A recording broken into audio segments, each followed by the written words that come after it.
Eu fui assistir semana passada o Shazam.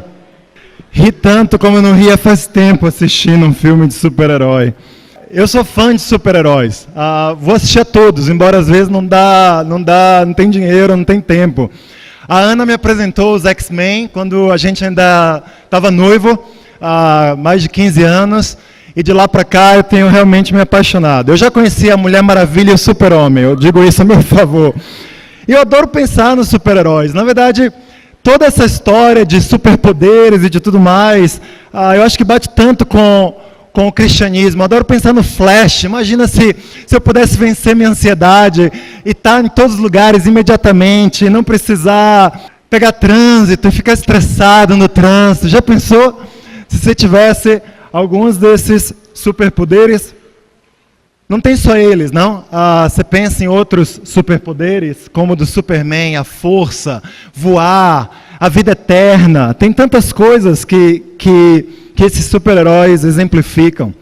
Na verdade, as culturas de todos os tempos, em todos os momentos, sempre se interessaram por algo que é sobrenatural. A gente tem essa necessidade quase de fugir ao que é visível, de fugir ao que é real e pensar no que poderia ser. E a gente vai ler hoje uma história nas Escrituras de um homem há 2000 anos que também estava buscando um poder sobrenatural. Me acompanhem lá em Lucas capítulo 10. A Bíblia diz o seguinte, eu vou passar aqui, mas fica à vontade para você abrir sua Bíblia também e acompanhar. Abra seu caderno para você poder anotar coisas que chamam a atenção, para que você possa meditar depois e registrar isso em seu coração, amém? A Bíblia fala assim, um mestre da lei se levantou e, querendo encontrar alguma prova contra Jesus, perguntou, mestre, o que devo fazer para conseguir a vida eterna? Jesus respondeu, o que as Escrituras dizem a respeito disso? E como é que você entende o que elas dizem? O homem respondeu, ame o Senhor, seu Deus, com todo o coração, com toda a alma, com todas as forças e com toda a mente. E ame o seu próximo, como você ama você mesmo. A sua resposta está certa, disse Jesus. Faça isso e você viverá. Porém, o mestre da lei, querendo se desculpar, perguntou, mas quem é o meu próximo? Esse homem, ele queria o poder da vida eterna aqui. Ele queria viver para sempre. Mestre, o que eu faço para viver para sempre? E ele vai questionar Jesus. Tudo bem que sem muita sinceridade, mas ele vai até Jesus. E Jesus, ele prontamente responde a esse homem. E ele fala, olha, você precisa amar a Deus e amar ao próximo. E sabe, o coração do judaísmo e o coração do cristianismo tem a ver com essas duas respostas que Jesus deu. O primeiro mandamento é o Shema. Ame o Senhor, seu Deus, com todo o coração, com toda a alma, com todas as forças, com toda a mente. Isso está lá em Deuteronômio, capítulo 6. Shema Israel, Adonai Eloheinu, Adonai Echad, ve'ahavta et Adonai Elohecha bechol levecha, uvechol nafshecha, uvechol meodecha. Eu não sei falar hebraico não, tá? Eu aprendi isso no YouTube só para impressionar vocês. Mas isso era central no judaísmo. Todo homem dizia isso daqui umas 2 vezes por dia. O segundo mandamento também era um ensino central. Era um ensino, na verdade, central e radical. O amor, tanto a Deus quanto ao próximo, é algo que sacode o íntimo do nosso ser. E parece que esse homem, ele se sentiu assim, ele se sentiu ameaçado. Falou, não, pera ainda, como assim? Amar assim de graça? Amar a todos, a qualquer hora? Em outras palavras, que limite que eu tenho que estabelecer para não me destruir amando os outros? Até que ponto o amor ao próximo alcança? O homem não estava querendo aceitar essas palavras de Jesus, o que Jesus dizia. E esse homem não foi o primeiro, nem foi o último a se questionar sobre quanto esse ensino parece de fato radical. O psicanalista Freud argumentou quase 2000 anos depois, que amar nosso próximo como a nós mesmos não é desejável nem possível. E muitas outras pessoas ecoam o sentimento de Freud. Afinal de contas, será que essa parábola é uma utopia? Será que ela é contrária ao senso comum? Será que ela é destinada a esgotar nós mesmos e nossos recursos à medida em que a gente tenta praticar isso daí? Um judeu acadêmico, estudioso do Novo Testamento, afirmou que o cristianismo supera o judaísmo, pelo menos teoricamente, em sua abordagem do amor a todos os homens. Mas sua única resposta, genuína, às poderosas forças perversas deste mundo, é, ao que parece, o martírio. E eu quero perguntar aqui a nós, será que o martírio, de fato, é o único caminho possível? Jesus responde a essa pergunta desse homem, na forma de uma parábola, talvez uma das parábolas mais famosas de Jesus, que diz o seguinte: Jesus respondeu assim: um homem estava descendo de Jerusalém para Jericó. No caminho, alguns ladrões o assaltaram, tiraram sua roupa, bateram nele e o deixaram quase morto. Acontece que um sacerdote estava descendo por aquele mesmo caminho. Quando viu o homem, tratou de passar pelo outro lado da estrada. Quando viu o homem, ficou com muita pena dele. Então chegou perto dele, limpou seus ferimentos com azeite e vinho, e em seguida os enfaixou. Depois disso, o samaritano colocou no seu próprio animal e o levou para uma pensão, onde cuidou dele. No dia seguinte, entregou 2 moedas de prata ao dono da pensão, dizendo: tome conta dele. Quando eu passar por aqui na volta, pagarei o que você gastar a mais com ele. Então Jesus perguntou ao mestre da lei: na sua opinião, qual desses 3 foi o próximo do homem assaltado? Aquele que o socorreu, respondeu o mestre da lei. E Jesus disse: pois vá e faça a mesma coisa. Jerusalém fica a 823 metros acima do nível do mar. E Jericó, 244 metros abaixo do nível do mar. A distância, mais de 1 quilômetro verticalmente. E a distância entre as duas cidades, horizontal, é de só 27 quilômetros. Isso quer dizer que, andando de Jerusalém a Jericó, você vai descendo, na média, 40 metros por quilômetro. Isso é bem inclinado para a distância entre duas cidades. O terreno é estéril, quase sem vegetação, montanhoso, e numerosos esconderijos para bandidos ao longo dessa estrada, que era bem traiçoeira. E eu estive lá, eu vi mesmo que é dessa forma. Inclusive eu vi o local onde esse homem foi atacado, eu conheci o hospedeiro desse cara. Brincadeira. Vai que alguém acredita, né? Os judeus, eles acreditavam que os samaritanos eram pessoas de descendência duvidosa e de teologia inadequada. Eles eram descendentes de pessoas trazidas pelos assírios, na verdade, para colonizar a terra do Reino do Norte. Eles eram monoteístas, como os judeus. Eles acreditavam só nos 5 primeiros livros da Bíblia, na Torá. E eles argumentavam que o verdadeiro templo onde Deus habitava deveria ficar lá no Monte Gerizim, que era situado na Samaria. Samaritanos e judeus têm conhecidamente relações, ou tinham relações péssimas, não?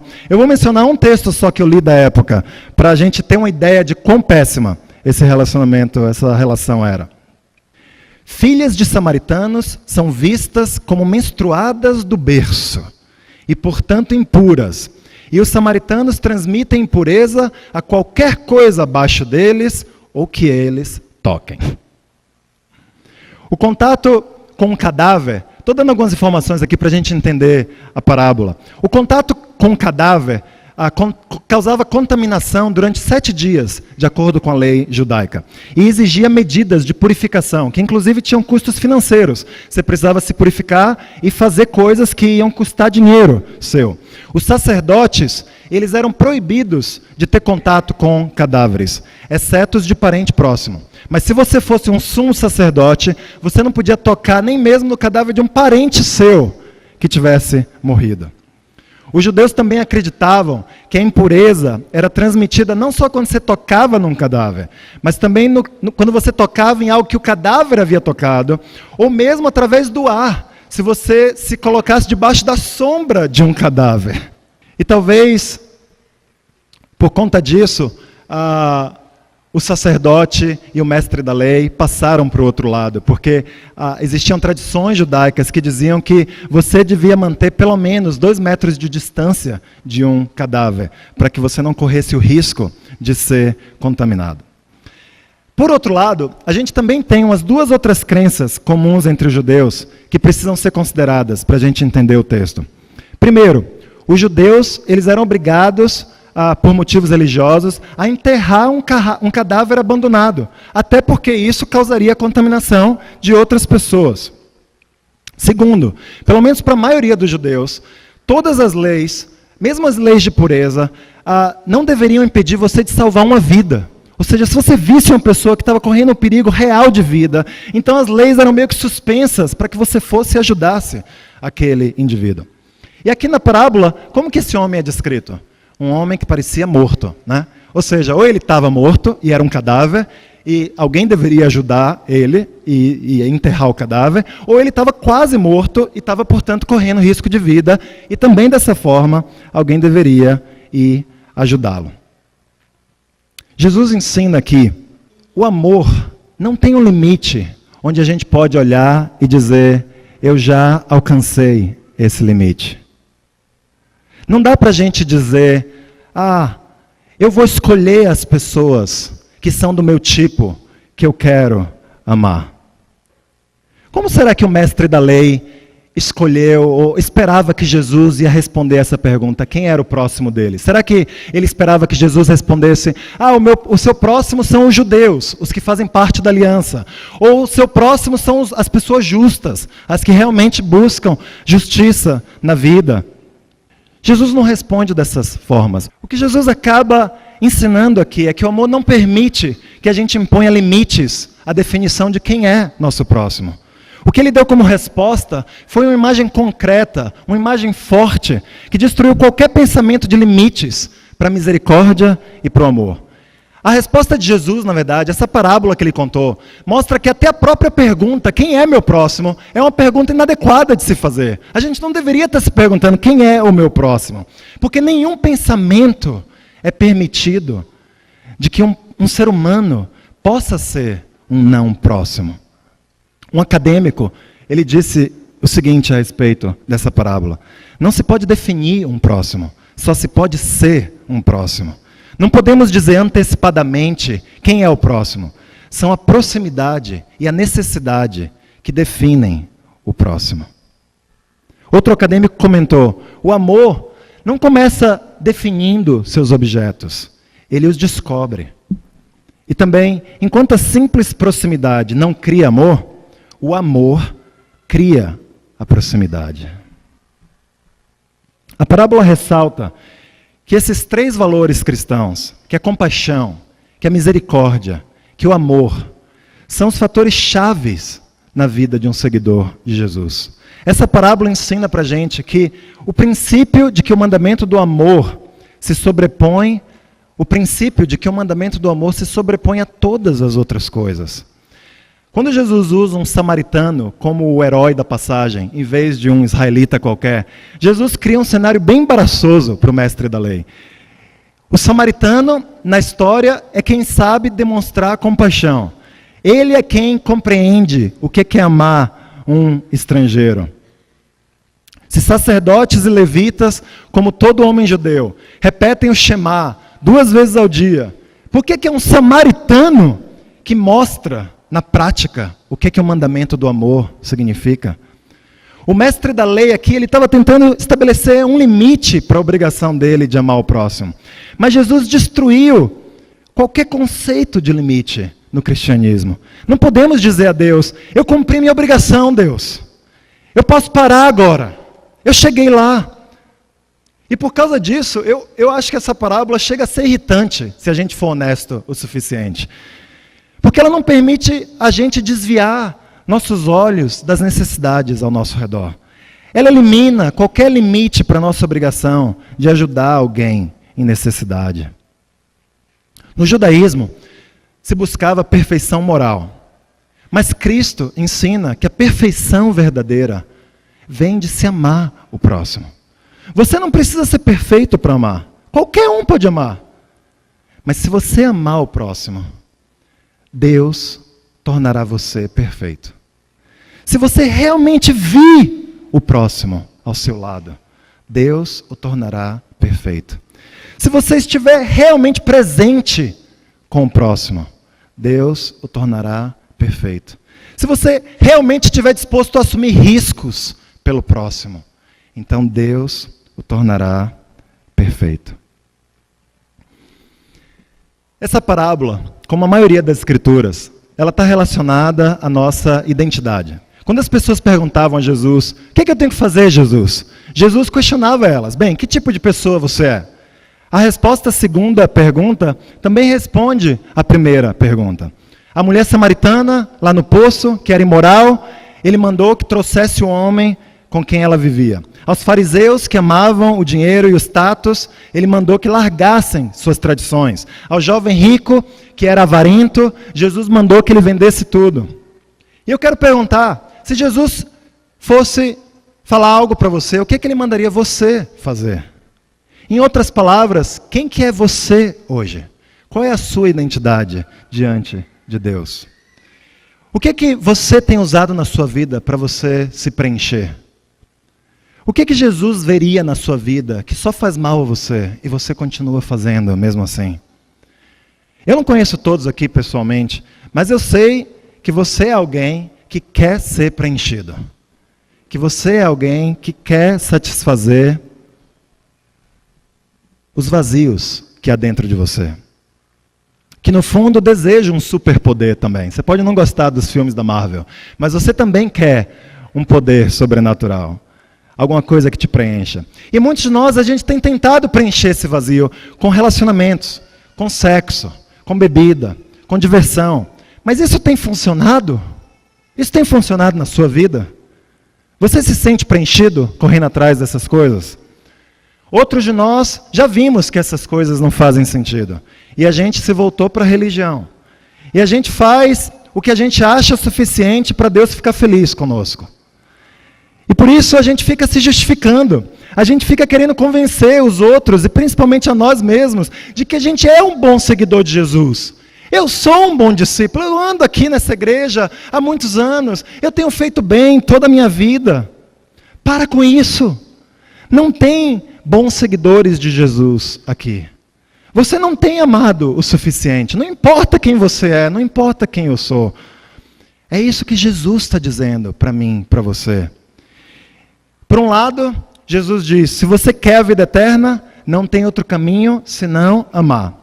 Vá e faça a mesma coisa. Mas por outro lado, Jesus expõe nossa fraqueza, a nossa incompletude, a nossa presunção, como a desse homem, que queria acreditar que já estava amando o suficiente e que tinha status diante de Deus. E a gente tem então esse paradoxo aqui. Por um lado, a gente tem que ir amar. Por outro lado, não importa quanto a gente tem amado, que não vai resolver nosso problema mais profundo. O que a gente faz?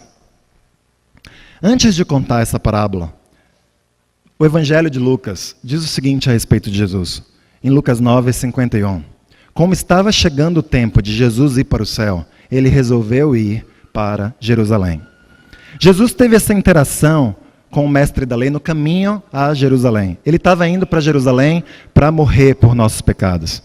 E lá ele demonstrou o amor perfeito por nós, que nos salva se colocarmos em Jesus a nossa confiança. Sabe, seus pecados são tantos que Jesus teve que morrer por você. E ao mesmo tempo você é tão amado que Jesus quis entregar sua vida por você. Ser um discípulo de Jesus envolve viver essas duas verdades simultaneamente em nossa vida. Saber como colocar essa parábola em prática é uma tarefa difícil. Eu, pessoalmente, nunca tinha pensado tanto nisso antes de fazer esse estudo sobre essa parábola. Nem ela, nem qualquer outra parte da Bíblia dá qualquer indicação de quais são os limites, até onde a gente deveria ir antes de morrer tentando amar o próximo. E a Bíblia é mais um livro de identidade do que um passo a passo, necessariamente. Ela define o que é o caráter cristão, o que é a vida de uma pessoa que segue a Jesus Cristo. Mas ela não define necessariamente quais ações você deve tomar em qualquer situação da sua vida. A gente pega essa identidade E aí a gente vai e, como discípulos de Jesus, se recusa ao estabelecer limites de quem é o próximo. E, em vez disso, a gente ama até mesmo nossos inimigos. Com essa identidade no lugar, cada pessoa deve decidir como agir no casa a casa. Essa parábola não nos ensina como amar o próximo, mas ela desafia a nossa passividade. Ela desafia nosso interesse próprio. Amar o próximo é difícil, mas nenhuma alternativa é permitida para os homens e mulheres que desejam seguir a Jesus Cristo. O C.S. Lewis falou assim, ele falou essas coisas para os britânicos enquanto os alemães bombardeavam a cidade de Londres, em cadeia nacional de rádio. Não perca tempo, londrinos, brasileiros, perguntando-se se você ama o próximo ou não. Haja como se o amasse. Quando você se comporta como se tivesse amor por alguém, logo começa a gostar dessa pessoa. Quando faz mal a alguém de quem não gosta, passa a desgostar ainda mais dessa pessoa. Já se, por outro lado, lhe fizer algo bom, verá que a aversão diminui. Sempre, porém, que fizermos o bem ao próximo, por ser ele um eu igual a nós, criado por Deus, que deseja a sua própria felicidade como nós desejamos a nossa, teremos aprendido a amá-lo um pouco mais, ou, no mínimo, a desgostar dele um pouco menos. A pessoa má trata bem certas pessoas porque gosta delas. O cristão, tentando tratar a todos com bondade, tende a gostar de um número cada vez maior de pessoas no decorrer do tempo, inclusive de pessoas de quem ele não imaginaria que um dia viesse a gostar. Para a gente concluir, irmãos, eu queria... Você tem uma folha de papel com você? Pega uma folha de papel no seu caderno, ou pede emprestado de alguém do seu lado, ou então, no pior dos casos, pega um celular. Faz um desenho para mim, pode? Um desenho que nem esse daqui, ó. E bota seu nome no meio nesse quadradinho aí. Não é uma pegadinha, eu não vou pedir para ninguém se levantar e mostrar as respostas. Vou me arrepender das pegadinhas. Tá bom, bota seu nome, faz aí esse desenho. Botou seu nome? Agora eu quero pedir que você bote... A maioria de nós mora em um apartamento, né? Tem 4, 5, 6, 10 andares no apartamento, ou então mora numa casa. Bota o nome do seu vizinho da direita, à direita do seu nome. O nome do vizinho da esquerda, na outra caixinha. Aí, se você mora num apartamento, naquele hall, bota o nome dos vizinhos que moram nas outras portas, de frente das suas. Se você mora numa casa, os que moram do outro lado da rua. Bota o nome dos seus 5 vizinhos mais próximos. Todo mundo teve sucesso? Agora, eu queria que você respondesse uma coisa básica. O que é que essa pessoa faz da vida dela? Ela trabalha com o quê? Ela é cabeleireira, ela mexe com negócios, ela vende coisas na rua. O que é que ela faz? E agora, não é para constranger, é só para nos divertir. Se você conseguiu preencher os 6 quadrados dessa folha, levante sua folha ou levante sua mão, por favor. Você pode olhar ao seu redor. Eu queria só uma breve ilustração para nós de como a gente pode crescer em amar nosso próximo. Em como a gente pode dar passos de amar até aquelas pessoas que são mais próximas fisicamente de nós, que a gente tem na vida, que são os nossos vizinhos. E eu queria concluir com essa escritura. Há 3 coisas que perduram: a fé, a esperança e o amor.